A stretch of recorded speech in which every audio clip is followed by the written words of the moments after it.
இன்றைக்கி பிரியாணி செய்கிறேன். அதுக்கு தேவையான பொருள் என்னென்னு பார்க்கலாம் வாங்க. பட்டை, கிராம்பு, சோம்பு, பிரிஞ்சி இலை, இஞ்சி பூண்டு அரைச்சி வச்சது, வெங்காயம், பச்சை மிளகாய், தக்காளி, புதினா இலை, கொத்தமல்லி இலை, கறி 1 கிலோ, கோழிக்கறி 1 கிலோ. தாள் சொல்கிறத பார்க்கலாம். எண்ணெய் காஞ்சிடுது, இதெல்லாம் போடலாம்.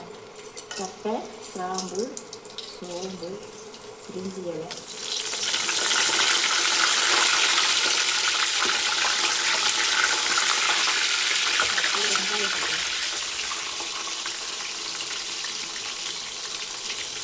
பச்சை மிளகாய்,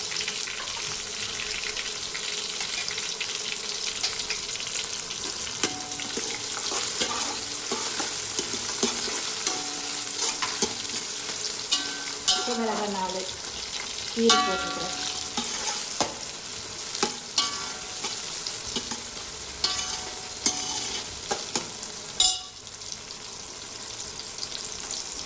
வெங்காயம் வதங்கிடுச்சு, இஞ்சி பூண்டு போட்டுடலாம்.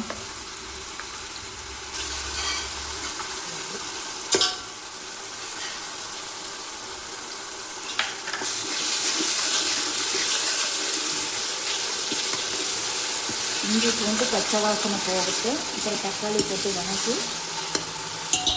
தண்ணி விட்டுடலாம்.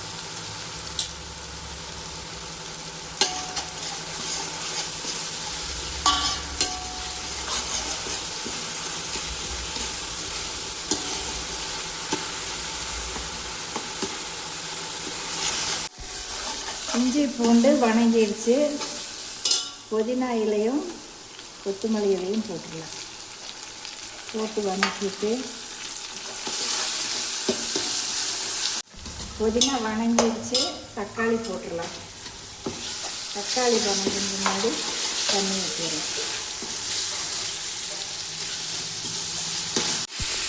மிளகாத்தூள், வரமிளகாத்தூள் சொல்லாமல் விட்டேன் சொல்கிறேன். வரமிளகாத்தூள், கொத்தமல்லி தூள், வரமிளகாத்தூள் 1 ஸ்பூனு, கொத்தமல்லி 1 ஸ்பூன், அதையும் போட்டுடலாம்.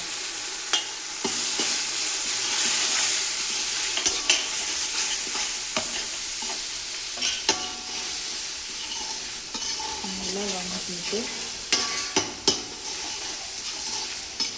சிக்கன் போட்டுடலாம். எல்லாம் வதங்கிடுச்சு, நீ சிக்கனை போட்டுடலாம்.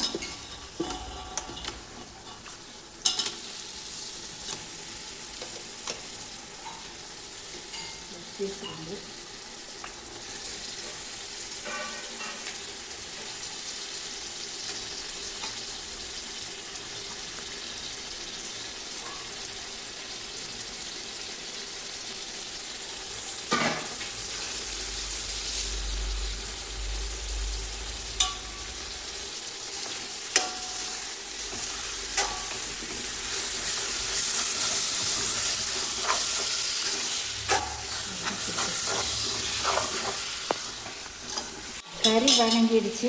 1 டம்ளருக்கு 2 டம்ளர் தண்ணி அளந்து வச்சுக்கிறேன். அது அப்படியே 4 டம்ளர் போட்டுக்கிறேன். 8 டம்ளர் தண்ணி ஊற்றுறேன்.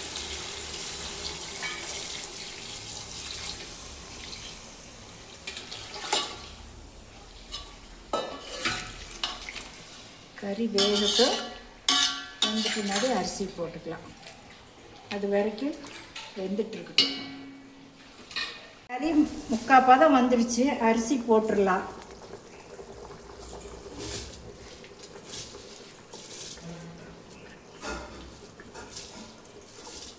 வாங்க பிரியாணி ரெடி ஆயிடுச்சுன்னு பார்க்கலாம்.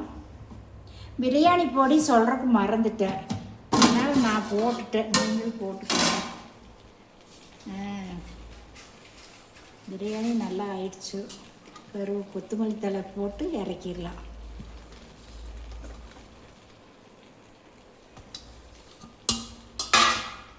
வாங்க நீங்களும் சாப்பிடலாம்.